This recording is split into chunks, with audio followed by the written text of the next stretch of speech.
Hello, hello, good afternoon. Today our guest is Jared Rubin. Hello, Jared. Hello, good to be here. I'm really elated to have you as a guest, Jared. I've been reading your work for a long time. But before we begin to discuss the essence of the conversation, I have a simple question. What explains the rise of nations? Is it institutions, culture, or policy? So, for example, some contend that Botswana is better off than other countries in Africa because of institutions. What is your own view? Wow, that's a that's a huge question. I don't think there's any silver bullet for one. I mean, I think that that's first and foremost. You mentioned say institutions and culture. There's aspects of both that matter. Yeah, I think you could go even further than this and say there's demographic factors that matter. Colonialism, to some extent, might matter in terms of aspects of the colonial past. There's even geographical arguments that I think have some merit.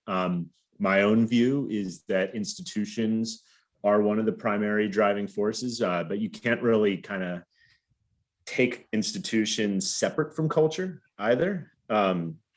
In that, for one, culture in many ways is part of institutions, and I think I should be clear here too. When I say culture, we're not talking about culture like somebody like Max Weber, early 20th or even worse, early 20th century people used it, especially European scholars, and kind of some Eurocentric European culture is just better, and that's why European economies succeeded, whereas other parts of the world didn't. I think of culture kind of like cultural anthropologists use it. The worldview that one has, the heuristics one uses to make sense of a very complex world. I think that does matter. And when we kind of think about the confluence of that, the culture thinking about it that way in institutions, there's a lot of different aspects of institutions that matter for this big question that you've started out with. And cut me off anytime if I'm going on too long here, but I think things like political institutions, particularly those that have some type of constraint on executive power, are important for growth. They're clearly not either necessary or sufficient. I mean, in the sense of look at China, obviously growing very fast, also does not have constrained political institutions. So it's not necessary, but it's helpful. I mean, just because we have counterexamples, even very important counterexamples like China, doesn't mean that things like constrained executive power aren't generally good for economic development. And in fact, you can find many more cases where unconstrained executive power is bad for economic development, including, you mentioned parts of sub-Saharan Africa. That's certainly the case.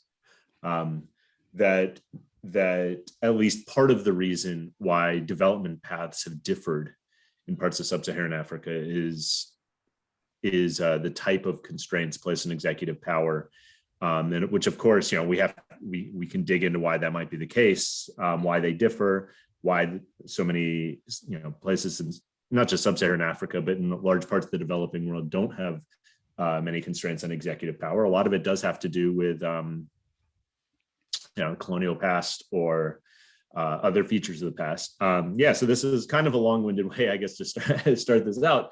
But I mean, I think you kind of hit the nail on the head that, at least the way I view things, institutions and culture are really important. Maybe we can get into some of the specifics why that's the case. But Jared, you started off by critiquing Max Weber. I'm a big fan of Max Weber. Yeah. Although I agree with your argument that culture is dynamic, I tend to pay special attention to the works of people like Max Weber and the late David Landers.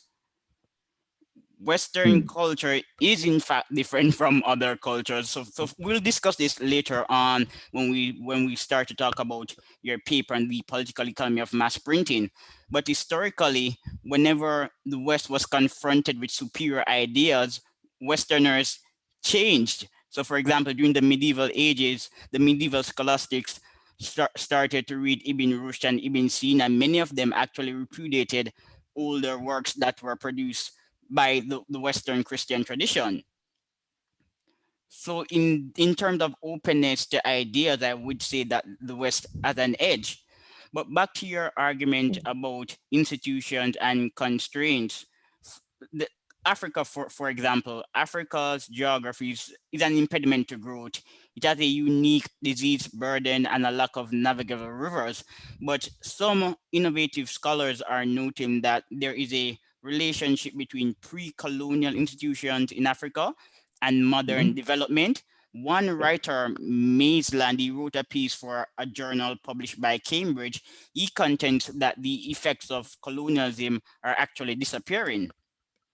And in some cases, the longer the exposure to British institutions and British civil servants, the better local bureaucracies, because they got time to learn from foreigners. Without collaborating with foreigners, it would have been difficult for them to transmit external knowledge and apply it to the local context. So colonialism has pros and cons. Yeah, I mean, I think you're definitely right. I mean, particularly the bigger picture here that that everything that when we study, especially longer in history, longer in economic history, is context specific. There's very few kind of what we might think of as iron laws, and that you mentioned something like in some cases colonialism might have been good, and I think that's likely true. I think on the whole it was probably bad, but it's also one of these things where exactly as you say, there's subtlety, there's nuance in history. We have to think about, you use the word local context, which I think, or the term, which I think it's a good term, because how we think, and particularly how we think about institutions and institutional transplant, which is one of those, which I think is one of the reasons why some places have been able to catch up with the world leaders and others have not. It's local context is so important. And that's actually where, to kind of circle back to what we began with, culture is so important, where cultural attributes are in a way consistent with the types of institutions, or we might say where, culture, whether it be, so like one type of cultural attribute that I think is particularly important, which also has pre-colonial roots in many places, not just in Africa, but in many places, is the degree of how should I say, the degree to which education, or human capital accumulation, is valued, is a big cultural attribute, which changes over time, of course. That's not something that is just kind of stagnant in a culture. And which, I would say, like, while to kind of on that front, you mentioned David Landis. While Max Weber is, one of the great giants in social sciences. Landis is, I'm assuming you're talking about his book. What is it? The Wealth and Poverty of Nations. He wrote a book on the Industrial Revolution. I'm a big fan. Yeah, I mean, the cultural side of Landis's book is a little blunt. Yes, that's why I like him. He's very aggressive. He would be canceled today. Yeah. I mean, okay. Well, if that's your cup of tea, then certainly he's the guy for you. I think that one thing that that if nothing else has kind of come out of that type of research is that there's been a lot of research done, really, because Landis's book, I believe, was originally came out in 21 years ago. Yeah.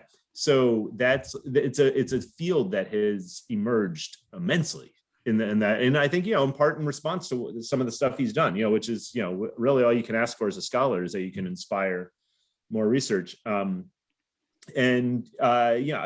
is not necessarily as I think he kind of is a little too maybe black and white, and not enough nuance when it comes to some of his cultural arguments. But on the other hand, as you've been saying, culture and institutions, all this, it's all context specific. There's nuance to everything. There's no kind of blunt, say whether it was like, Muslim culture or whatever culture. That I bring that up because that's something that he particularly harps on, or preferences for hard work, things like this. These are all things that they change over time, and they're different in different contexts. It could have been a bit more multi-dimensional. So, for example, property rights are not new in China, but the issue at the time was that the Chinese did not value entrepreneurship. They prefer to work in a government bureaucracy. They were smart people. They had the capacity to Yeah. produce goods and services, but they preferred intellectual work.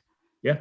Yeah, no, that's a great point. And this has actually been something, there's been a lot of good recent research done on this that suggests, it's precisely this bureaucracy system that, on the one hand has actually cultivated a kind of cultural taste for education, because this is a way that historically in China you could rise through the ranks, and anyone could do this. If you passed the test to become a bureaucrat, this was a way to for even poor people to rise. So this is something in this took a ton of studying to do. You have to know the Confucian classics and stuff like this, but also as you mentioned, there were some downsides to this too. Yes. And that if the primary way of moving up is to become a bureaucrat and study the Confucian classics, which you would also say is it's a form of human capital, but it's certainly not the type of human capital that we would think is going to precipitate like an industrial revolution or a large merchant or trade class, then it's a double-edged sword, I think, is one way to think about it. Yeah. And another objection to learning or how learning was practiced in ancient China is that during school students were expected to regurgitate.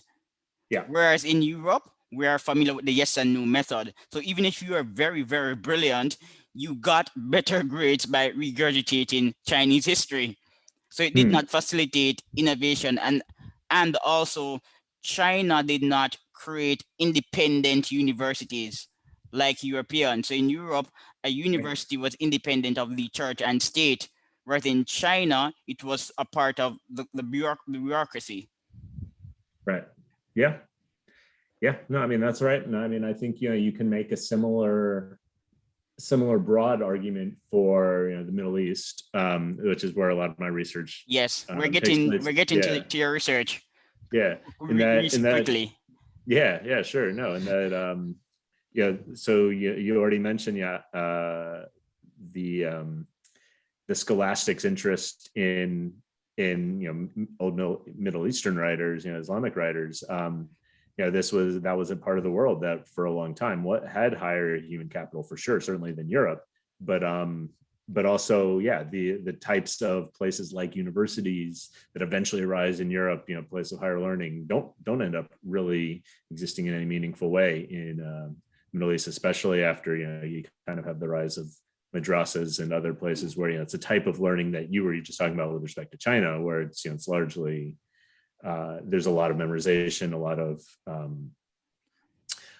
of type of learning that you would think is not the type of human capital that's going to lead to an economic renaissance. Yes, and again, one scholar notes that the non-Western world actually had institutions of higher learning for a longer period, but they were never institutionalized.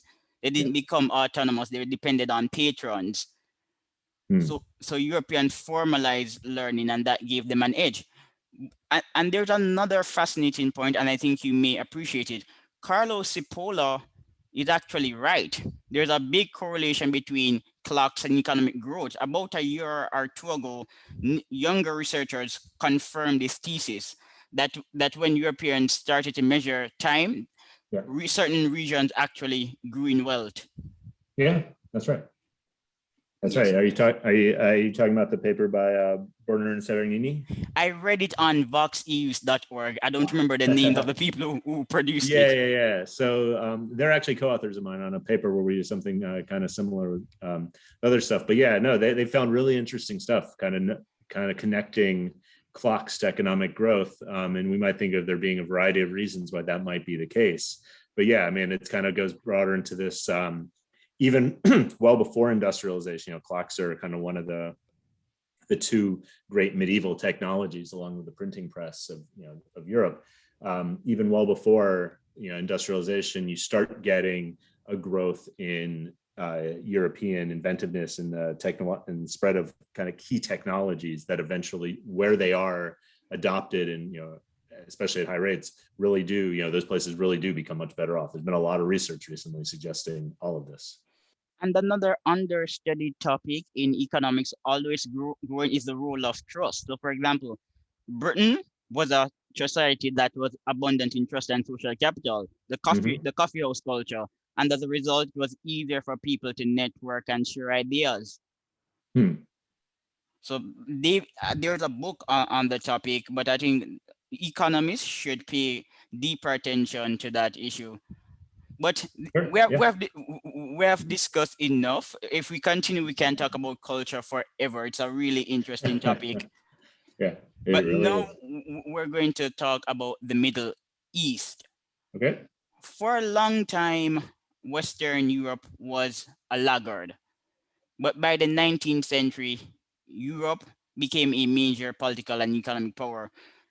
People in the Middle East knew how to read, they had access to Greek philosophy. So why didn't the Industrial Revolution occur in the Middle East? Oh man, another huge question. Yeah, and that's yeah. So I have a book that came out in 2017 that largely is on this topic. Not necessarily specifically industrialization, but why didn't kind of we might think of as modern economic growth, modern economic development. If you look at by the year 1000, even before, particularly say the year 800 might be the around the year of kind of the biggest difference between the two. I mean, the Middle East was far, and by Middle East here I kind of it's a broad note. Just I kind of mean Middle East and what we now think of the Middle East, but also North Africa, because that's kind of where the Islamic empires of the time were kind of controlled. Yeah, I mean, they were far ahead of Europe on so many fronts. Yeah, it's not just economic; it is definitely technologically. You've already mentioned what you might think of as both culturally. By culturally, you might think of here as the literature, architecture, things like that. But all of this stuff that we think of as really important for long run economic development, it would have been by no means obvious that Europe would be the place where the modern economy would first emerge, even though it clearly was. Yeah, so there's many reasons for this, to be clear. So my book focuses on the role that religion played in politics. I should preface this by saying I think that this was obviously important. I wrote a book on it, but it's far from the only reason. And I don't make that claim in the book. I try to at the outset say that this is one thing that was important. We can account for a lot of differences just by looking at differences in how religion and particular religious authorities played a role in politics. But, there are other differences, of course, too, that kind of emerge and exacerbated over time. But the thing I push in this book is that Islam, just for reasons stemming from the origins of the religions themselves, was a little better at legitimating political rule. And the origins that matter here is that Islam kind of formed conterminously with empire. So as the doctrine of Islam was being written, it was done with kind of the ideas and needs of empire in mind, particularly by judges that would imams and qadis that had significant say over the countryside. Eventually, a lot of this becomes codified in doctrine, but this is as an empire is spreading and there's need for law and order in these local areas. So this is all done with this in mind. Whereas the Christianity is born in the Roman Empire, which certainly did not need legitimation or anything like it. In fact, Christianity was a minority religion for 300 years, and Christians were persecuted often in those first 3 centuries. So the early Christian doctrine just is not about legitimating rule. One of the most famous statements on this is attributed to Jesus. Render unto Caesar what is Caesar's, which is essentially a statement of separation of church and state. But before you continue, Yeah, I sure. must say that we often argue that that assertion is indicative of separation of church and state, but there are some scholars who argue that it was a rhetorical question. Jesus was engaging in rhetoric to trap his opponent. So, in other words, Caesar does not deserve our assets because he's a tyrant. This is just one view. Yeah, okay, fine, but this statement doesn't rely just on Jesus's view on this. This is something we see over and over again in early church doctrine. Even the papacy It's very clear. And in my book, I have a number of statements from the first, say, 6 centuries of Christianity, even after Constantine adopts Christianity and Christianity spreads in the Roman Empire. There's still much more so than in early Islam, this notion of there being two separate realms, the worldly and the otherworldly, and this idea that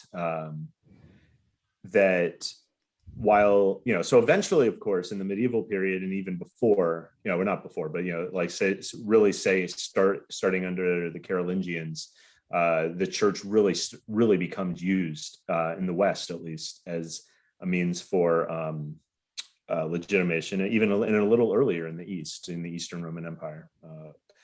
So this is certainly not to say that Christianity cannot be used for legitimation. It obviously can, because it obviously was, and it still is today in many parts of the world. This is just to say that so this is it says I'm an economist, or originally we think on the margin. On the margin, Islam is just historically has been much more adept at legitimating rule for doctrinal reasons, and that really is the only difference in doctrine that my argument focuses on. So, I think this is really important, because I think there are a lot of misguided views on that think that Islam is detrimental to economic development, maybe because of restrictions on taking interest, or general conservativeness, or name your feature.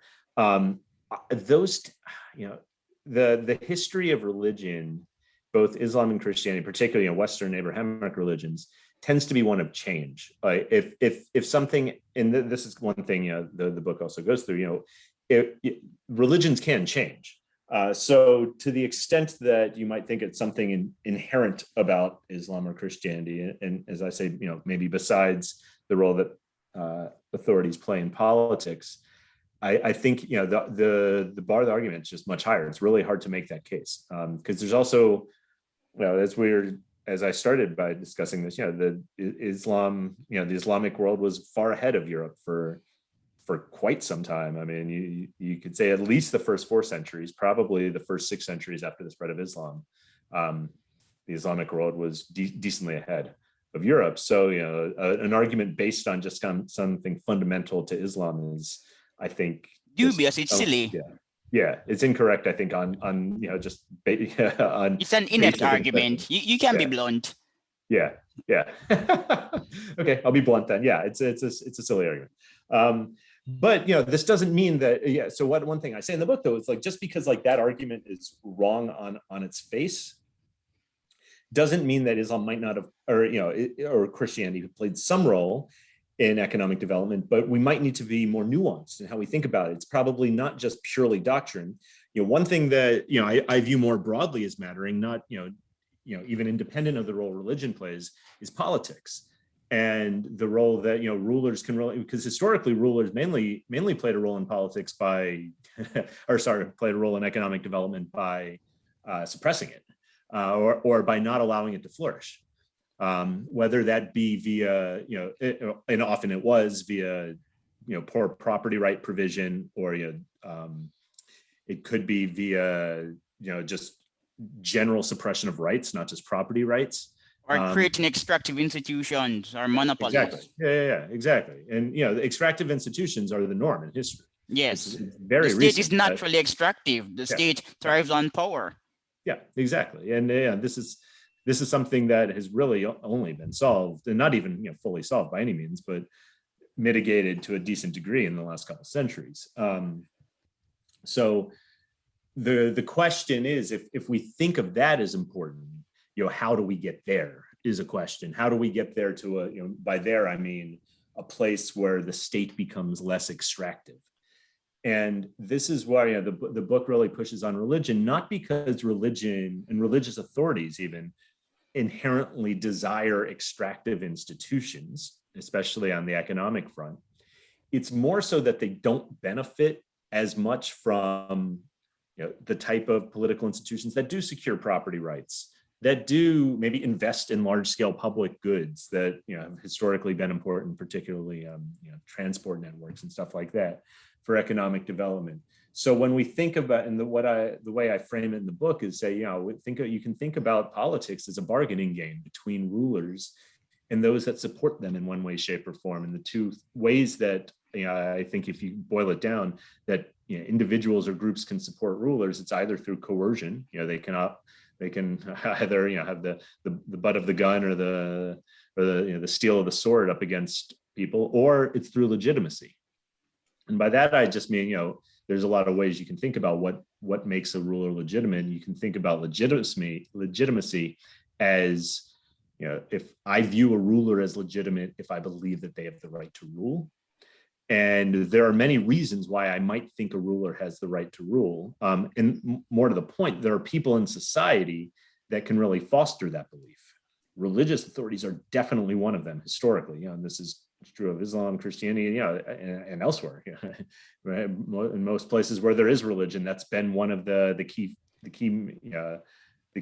reasons that religion has existed in the first place. Especially monotheistic religions.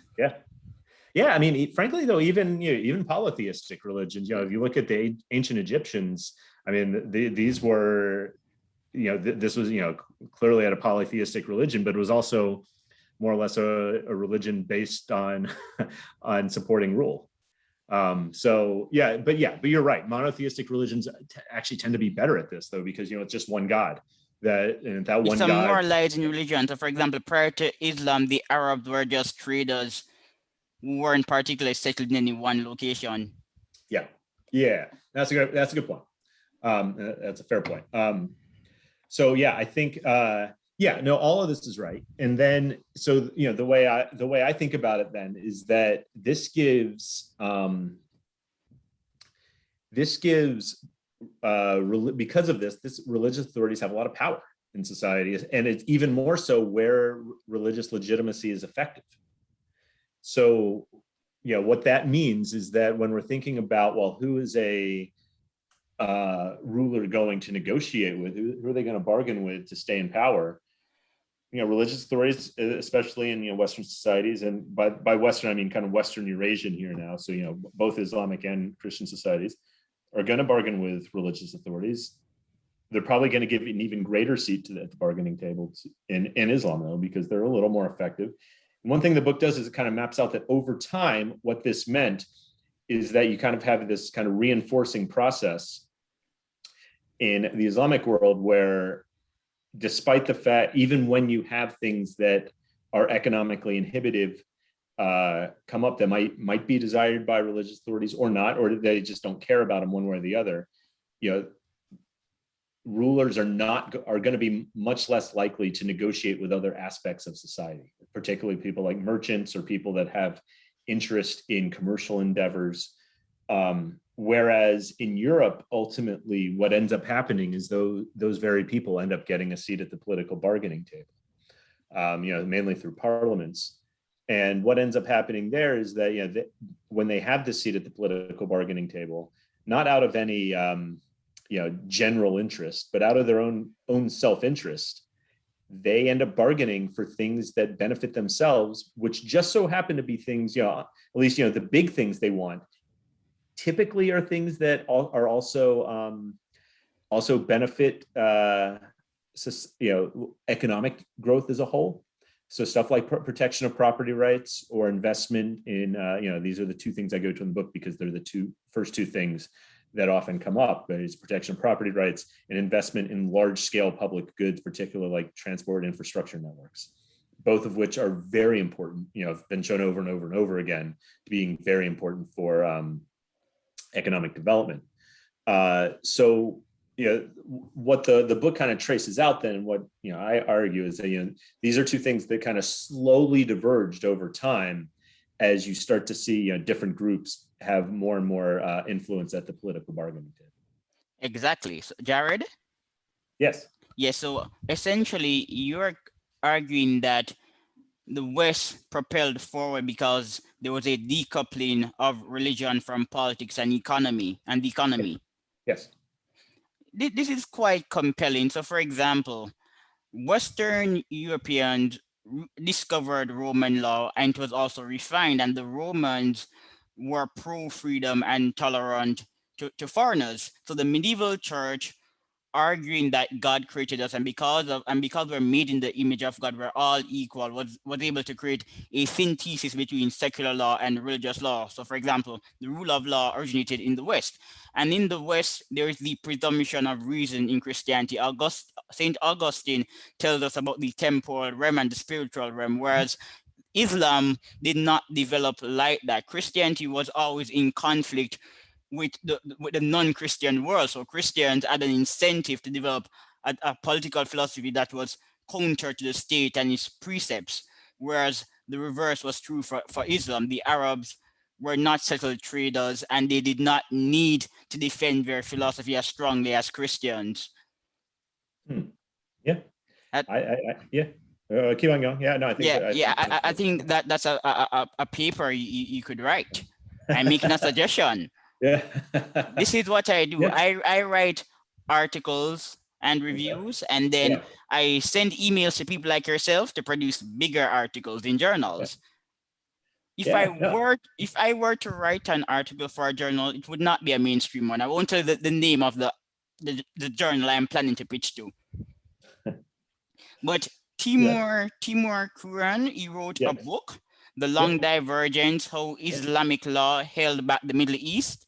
And I'm reading a book review, but I would love to share this excerpt from the book review. The book review is written by Mark Rush, and I'm going to share the excerpt. Egalitarian inheritance laws require the dissolution of estates among surviving family members. While this was driven by a desire to prevent destitution and give women financial security, it also ensured that wealth could not be accumulated into the sort of vast fortune that enabled economic expansion in Europe. That's one point. And he also notes, finally, partnership laws did not evolve to incorporate norms of limited liability, corporate personhood, and so forth until the 19th century. What are your thoughts? Oh, I think, so I guess full disclosure, Timur Kuran was one of my thesis advisors. So yeah, I know him well. He's a good friend. He's a co-author as well. We have a couple projects together. But not surprisingly, I find this quite compelling. And yeah, I think his book, one reason that it's so compelling to me is I think very similar for the reasons we've been discussing here, is that take something he points to, so the divergence in corporate law, there not being corporate law rather in Islamic law, or there being no concept of the corporation, and he scales that back. He looks back and he thinks about, well, why would that be the case? And it goes back to stuff like inheritance law and the law of partnerships. Things which, when they emerged, and this is why I think it's his arguments are so convincing, at least to me, is that these are things that when they emerged in the context of 7th, 8th, 9th century, is when they were kind of being formulated and reformulated and coming together.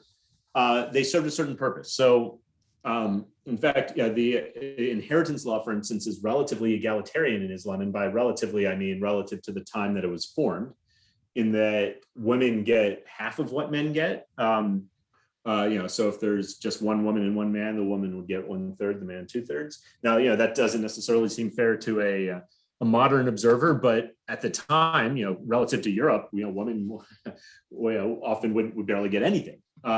So Islam has a relatively egalitarian and also very set type of inheritance, meaning there's actually in the Quran a number of scripture that tells you kind of exactly how you should act according to different, depending on your situation. Likewise, Islamic partnership law came about, it emerged almost certainly from pre-Islamic ideas, and then kind of emerged over time, and it was meant to solve problems that were indicative at the time, namely so partnerships were small at the time, and Islamic partnership law reflected that. So what he notes is that because these laws ended up being stagnant over time for reasons he gets into, and the same reasons that I go into in my book, how institutions help kind of reinforce each other over time. He notes that these two things together actually had a really dampening effect, and it might not be obvious why, so I'll tell you. So if you have partnership law that, kind of originally like in Europe, even though European partnership law evolved over time, that requires the dissolution of a partnership upon the death of any individual. What that gives you an incentive to do, if you're thinking about starting a partnership, is not have it be big, right? Because if it's big and every additional person you add, there is an additional chance that that person will die and the partnership has to be dissolved. And this was something that was built into partnership law at the time. Now, why might this matter? And what does inheritance law have to do? Well, one thing you could do is if somebody died and you have a partnership with that person, you could immediately reform the partnership with their heirs, which you might want to do, especially, a lot of partnerships are for, the reason you have a partnership in the first place is that one person often, won't have the capital necessary to take on a big endeavor. So these tend to be fairly big endeavors. And if you have a major investment in something and all of a sudden you have to break it apart, this can entail major losses for everyone. So you often will want to reform it immediately. However, if the person who dies has to have their inheritance given to 20 people or whatever the case might be, it's often going to be less than that, but a lot of people, rather than just one person who might be able to reform it, that's going to increase the odds that those people aren't going to want to reform the partnership. Maybe they need the money for something else or the goods for something else. So all that Quran does here is he says, look, what this means is that there's a massive disincentive to have big partnerships. Now, over time, what this means is that, he kind of takes you through European law and shows how European law of partnerships evolved over time to grow slowly bigger, and they eventually solved the problem of limited liability. And as partnerships grew bigger, accounting systems became more complex. You don't need complex accounting systems when everything's small. So, and the reason that I find his argument so compelling is that these partnership laws and inheritance laws he points to did solve a problem when they emerged.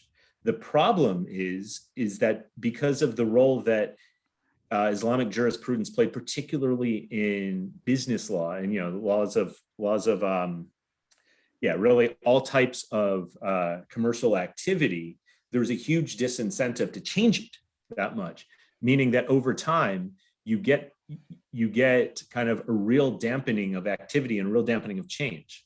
And so I think that, I don't know if you've read his book or not, but no, I'm familiar with Timur. I've read his work, but I'm yet to read that book. Okay, that book, so that book is, I think, quite compelling. It also, if you're familiar with some of his work prior to the book, there's definitely a lot of his work from prior to the book in the book. But the one good thing books do is they really kind of tie everything together, and he does that very well in that book. Yeah, Timur is really brilliant. I agree. Yeah, I think Timur is a smart guy. But this will take us back to the issue of culture. So, for example, Alan McFarlane submits that British culture is individualistic. The concept of trust emerged in British culture, and because of their unique culture, the British could accommodate institutions that transcended the original generation, whereas Middle Eastern culture is not as individualistic as European culture. So whereas European culture will literally identify the need for institutions that are bigger than the present generation, it may be difficult to explain to some Middle Eastern people at the time why more individualistic institutions will reap fruit. Yeah.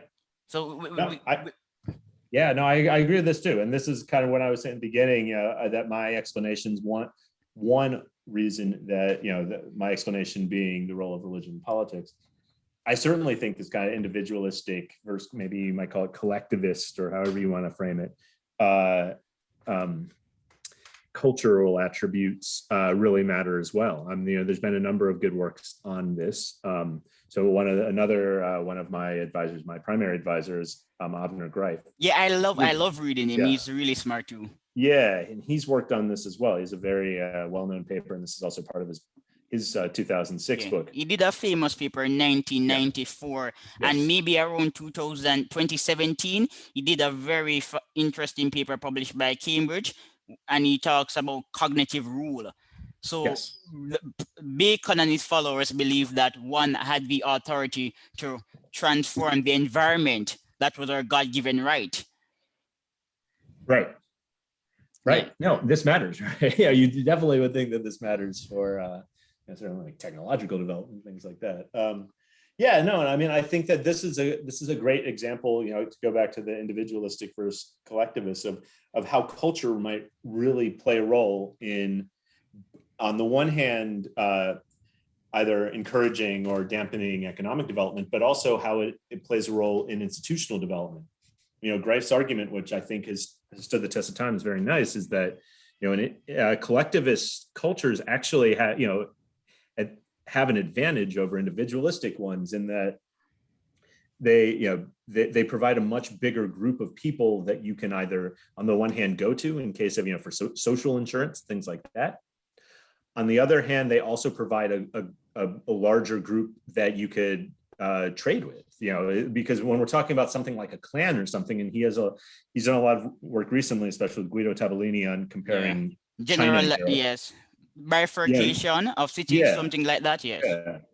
Yeah, you can see that it's, on the one hand you might have better kind of safety net with the clan, meaning that you can kind of take more risk, but on the other hand you also have a greater portion of people you can deal with. Now, on the one hand, you might think that this is great. On the other hand, it also is somewhat limiting, right? Because it does mean you can only deal with your clan. So what he pointed out in the earlier article, as well as his book, is that that what this means is that there's more impetus to establish more kind of impersonal institutions in Europe, or individualistic societies more generally. Again, because if you're kind of only with if your family and close friend, your ability to innovate is limited. Yeah, so you have to really deal with people you don't know.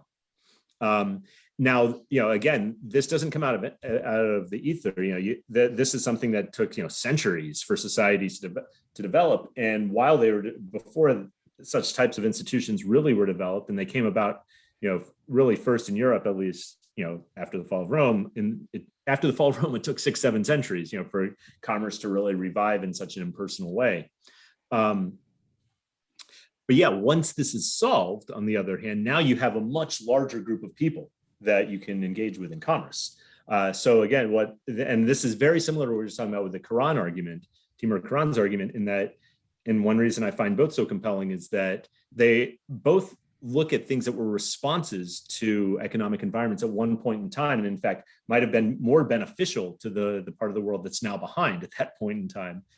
But for a variety of reasons, that differ by what you're talking about, they also might lead to stagnation. And that's also what I'd like to think my book does as well. And kind of makes a similar broad brush argument. The perfect example is irrigation and early societies. In pre-industrial societies, collectivism is a plus. But in a post-industrial society, we need innovation and radical attitudes. Therefore, collectivism becomes a negative. No, that's great. And it's difficult to change culture. So, for example, in the places, in the regions of China where people plant wheat, those individuals are more individualistic and innovative. And in the rice planting sections, people are collectivistic. So it can take years to change culture, and genes and culture co-evolve. Yep. So it's really complicated. And there's another point I wanted to make. Deidre McCluskey in one of her books referred to M.M. Poston, and she said that during the medieval ages, people saved, even peasants saved, but the medieval ages lacked institutions to channel the funds appropriately. Mm. So again, economics are not but economics, but economists must think more broadly when assessing development over a longer trajectory. Yeah. Having a surplus of capital without the right institutions and culture cannot explain growth. And this is one of the reasons why developing countries tend to confuse rich people, or should I say economists in rich countries. Developing countries are yet to develop the right institutional and cultural framework that can support capitalism. So, for example, trust is lower in the developing world, and Yep. capitalism needs trust.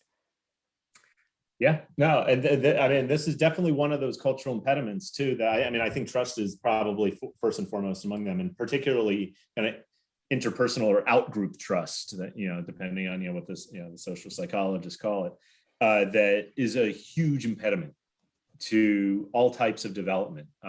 Because when we think of the modern economy, or not even really modern, frankly, economy of 100 years ago would also qualify. Dealing with people outside of the social group is a must for a real economy to emerge. And underlying all economic transactions is some degree of trust. Now, so in some cases, trust can be borne out by third-party institutions. I'm not going to rob you because I'm going to go to jail if I do. But there are a ton of transactions, including in the states with the highest institutional development, that still are just purely trust-based. You and I probably do most of our transactions with other people are trust-based rather than actually ones that require there to be third-party legal enforcement. Now, obviously, that helps, but this was something that did change over time. There's a variety of things out there in the literature. There's a large literature, and it feels like there's a new paper out every month on it, kind of why there is this bifurcation in trust in different parts of the world.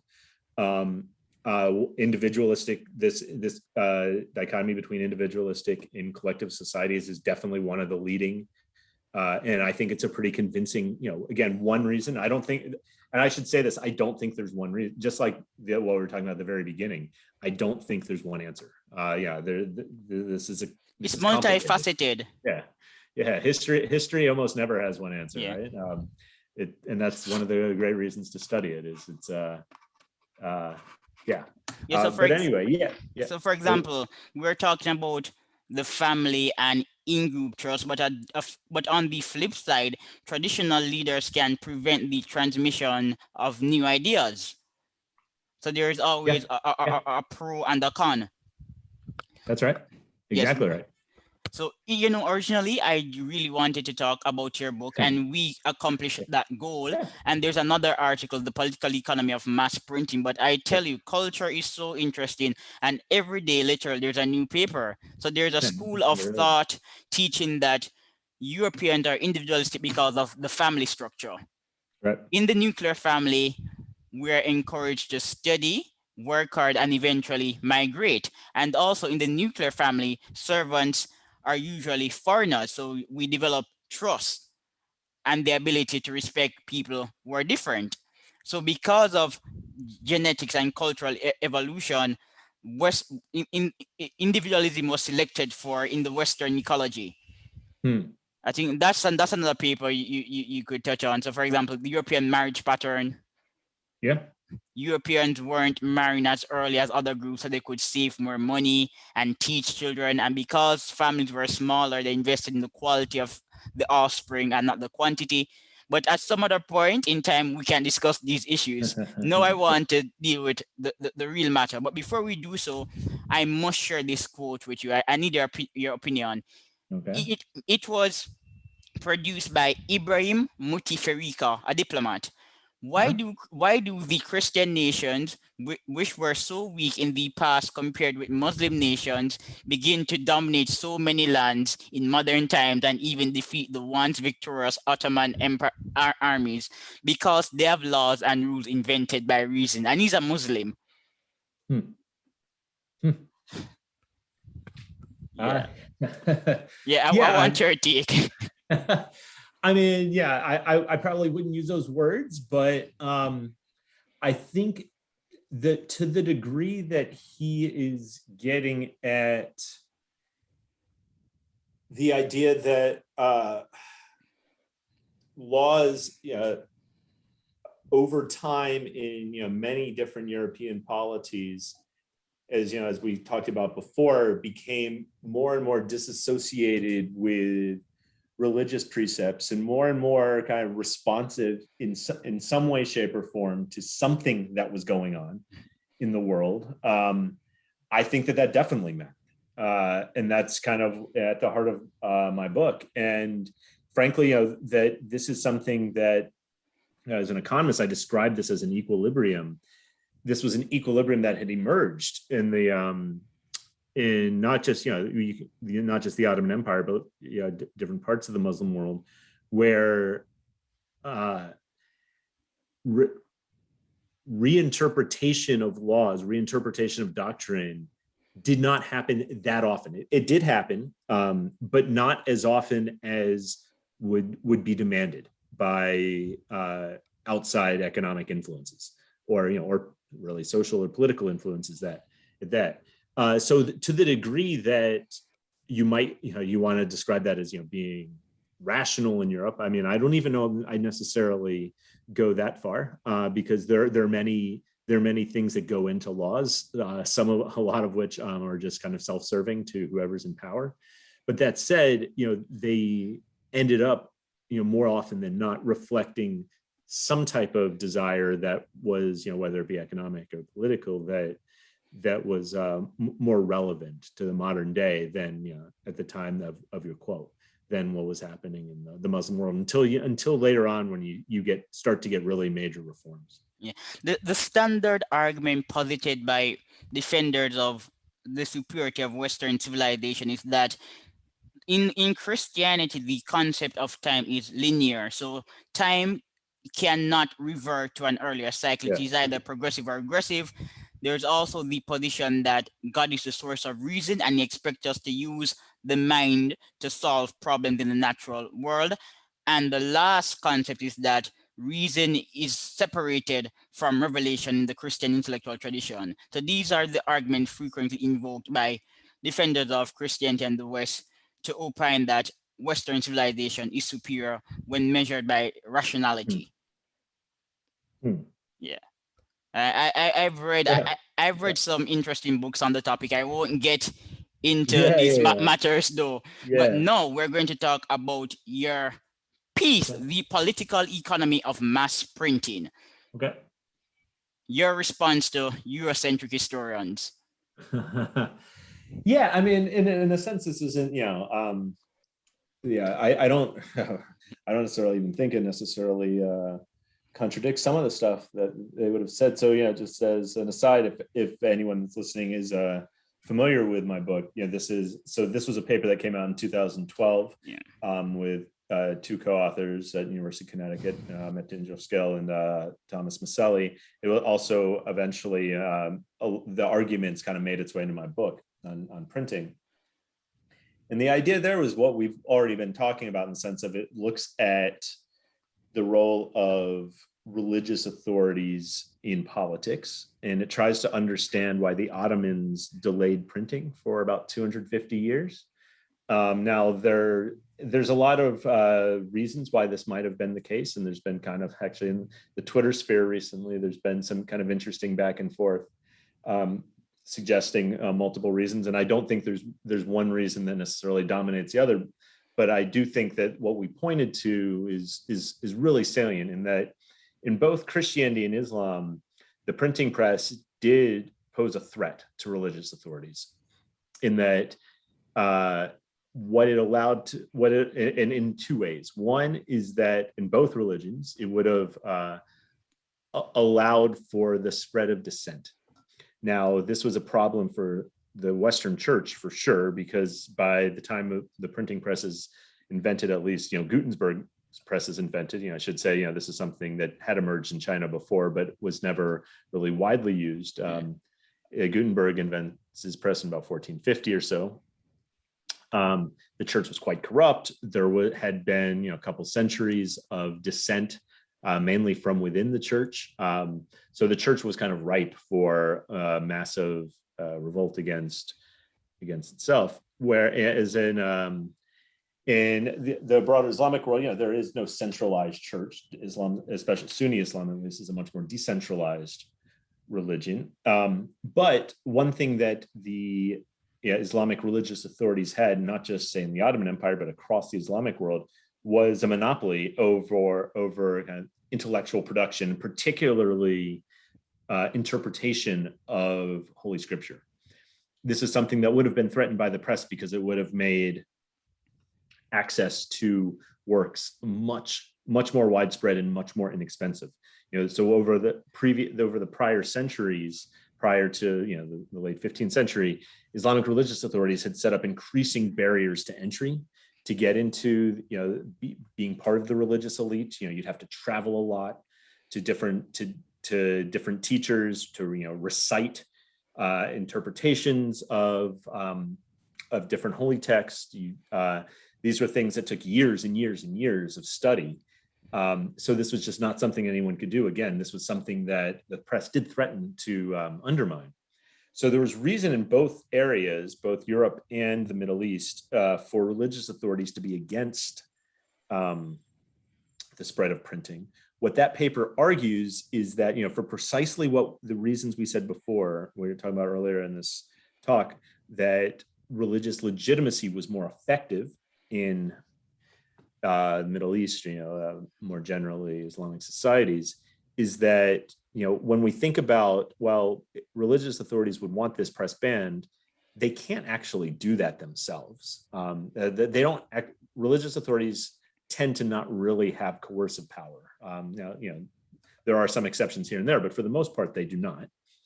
They need the support of rulers to do that. They need the support of the political establishment to actually suppress something like a new and important technology that has potential to have serious economic benefits. That paper is essentially argues, all right, let's take the logic of what we were talking about earlier and play it out here. Well, on the one hand, in Europe, by 1450, what I argue in the book, and we argue to a lesser extent in this paper, is that the capacity of the church to legitimate rule had waned significantly by that point.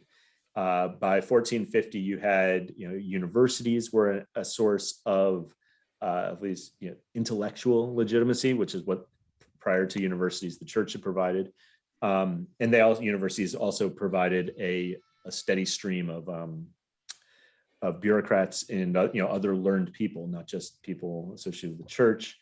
More generally, after the investiture controversy, which kind of ends depending on what part of Europe you're in, in the 12th century, the church gains a lot less influence in secular events. So by the time the printing press comes up, the church just wasn't it. The church did play a role in politics, just let's be clear, but it was not nearly as big as it was in, say, the Ottoman Empire at the time. So when you have this new and important technology coming about, the religious authorities just aren't influential enough to have it blocked. And in fact, because of that, the church actually even becomes one of its biggest users early on.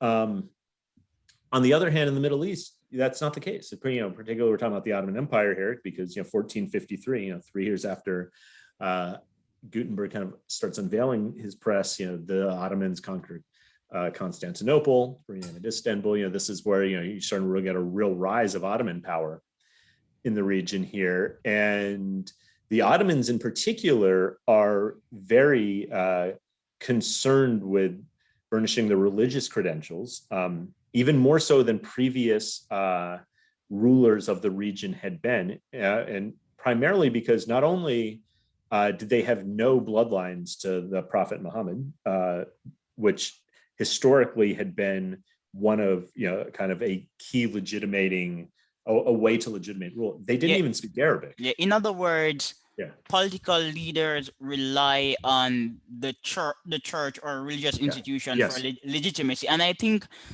this statement in your piece yep, sums it up quite clearly. New yep, technologies have not always been greeted with full enthusiasm. Although the Ottomans were quick to adopt advancement in military technology, they waited almost three centuries to sanction printing in Ottoman Turkish yes, Arabic characters. We explain differential reaction to technology through a political economy approach centered on the legitimizing relationships between rulers and their agents. The Ottomans regulated the printing press heavily to prevent the loss it would have caused to the rulers' net revenue by undermining the legitimacy provided by religious authorities. Simple and to the point. yeah, yeah. Yeah, yeah, yeah. From the I abstract. read the article, all of it, all Yeah, 44 yeah, pages. But if one is lazy, he can just read the abstract.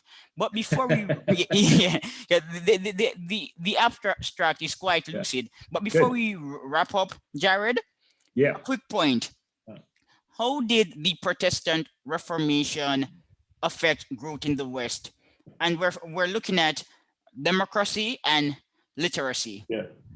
Yeah, I mean, so yeah, you mentioned you're a fan of Weber before. Yeah, this is one point where I think Weber Was found, a bit right. He was a yeah, and bit it's right. in his famous book, The Protestant Ethic, he found a correlation for sure Yeah. that And Protestant it places tend persists. to The be better off. correlation is evident today. Yeah.